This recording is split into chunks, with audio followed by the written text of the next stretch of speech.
want to take you out live in Washington. You're taking a look at the future residence of President-elect Donald Trump. Looking ahead to this week, he and President Biden expected to meet at the White House on Wednesday. According to White House, they have a statement that says the meeting will take place in the Oval Office. We do expect to learn more in the coming days.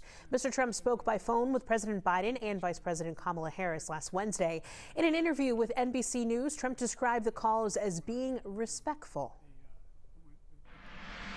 Joining me now is Kristen Welker from NBC's Meet the Press. Kristen, always great to have you on a Sunday. Last night, Arizona was the final battleground state called, and it was revealed that President-elect Donald Trump won all 7 battleground states, making him the first person to do so since former President Ronald Reagan's historic 1984 landslide re-election. What do you think this speaks to when we talk about today's voters and look at exit polls, too?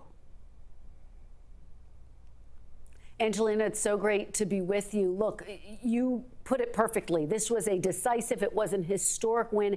It was a political realignment, the likes of which we haven't seen since the Reagan era, because President-elect Trump increased his support among Latino voters, among working class voters, women voters, urban voters, suburban voters. He chipped into Democrats' lead in traditionally blue areas.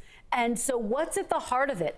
Part of it is Donald Trump's message, likely his ability to, if you talk to Democrats and Republicans, connect with working class voters. We'll be talking to Independent Senator Bernie Sanders of Vermont, who believes Democrats didn't do enough to reach out to working class voters. He thinks that's where the real issue is. But look, the other piece of this backdrop, more than 70%, according to our exit polls, felt as though the country was headed in the wrong direction. Those are really tough headwinds for Democrats to contend with. So was this a messaging issue? Was it an issue of the candidate herself? Was it the fact that President Biden got out of the race too late? We will be looking at all of those questions on the program this morning, but a lot for Democrats to unpack as President-elect Trump believes he's got a strong mandate. I had an exclusive phone conversation with him this week, Angelina. He said that his mandate is, quote, to bring common sense to the country. So a lot to unpack today on the program.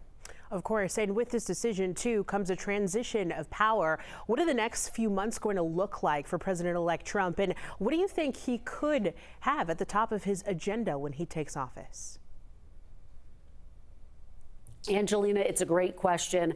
I asked him that very question. What's at the top of your list if you have such a strong mandate? No surprise he mentioned the border. He spent a lot of time talking about this in this campaign and, quite frankly, the past 2 campaigns that he has run prior to this. He said to make the border, quote, strong and powerful. We know that one of his biggest campaign promises was running on implementing that mass deportation plan.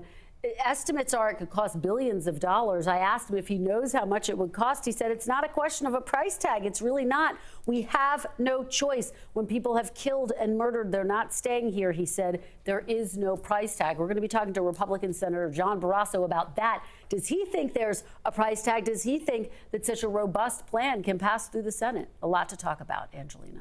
Speaking about the Senate, too, Republicans now have the majority in the Senate, and they're also close to winning the majority in the House. What obstacles could that pose for Democrats? Oh, a lot of obstacles. I mean, they don't have a strong check on President-elect Trump's power if they, in fact, are able to win the House. And they'll have to work with him if they want to get anything done.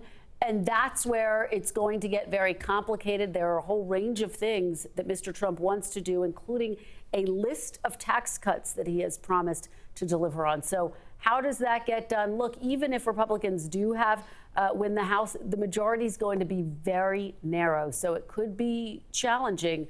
We'll have to see how it all unfolds, Angelina. A lot of insight to come later this morning. Kristen, always great to have you on a Sunday. Meet the Press airs at 10, right after 11 Live Weekend Morning News.